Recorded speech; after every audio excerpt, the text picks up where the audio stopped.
ලංකාවේ පාරවල් වල අභිමානය වුණු ත්‍රිවීලත් අද ලොකු අභියෝගයකට මුහුණ දීලා වෙනස් වන ලෝකයත් එක්ක පික්මේ ඌබර් වැනි සේවාවන් මගින් අතර අතිශය ජනප්‍රියයි.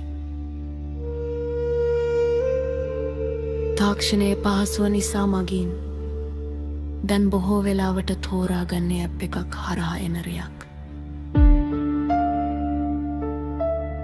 මේ නිසා සාම්ප්‍රදායික ත්‍රිවිල් පාර්ක් වල රියදුරන්ගෙන් දැඩි විරෝධයක් එල්ල වෙමින් පවතිනවා.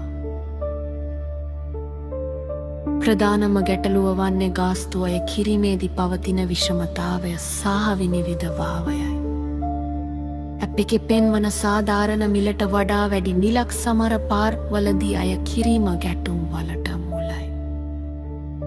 මගින් සැමවිටම සොයන්නේ Tamanට පහසු ආරක්ෂිත සහ සාධාරණ මිලකට යන ගමන.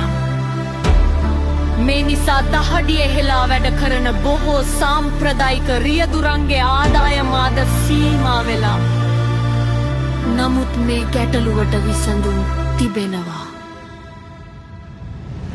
පළමු වෙන්න සෑම අතයකටම මීටරයක් අනිවාර්ය කිරීමයි. රියදුරන්ද අලුත් තාක්ෂණයට හුරු වෙමින් ඇප් සේවාවන් සමග එක්වීම කාලීන අවශ්‍යතාවයක්. සාධාරණ මිලක් ලැබෙනවා නම් මගින් නැවතත් සාම්ප්‍රදායික ත්‍රිවිල් රටවලටත් කැමති වේවි.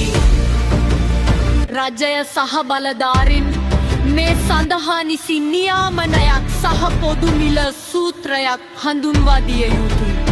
එවිට ඇප් රියදුරන්ට මෙන්ම පාර්වල රියදුරන්ටත් එකම මට්ටමේ තරංගකාරීත්වයක් ලැබෙනවා.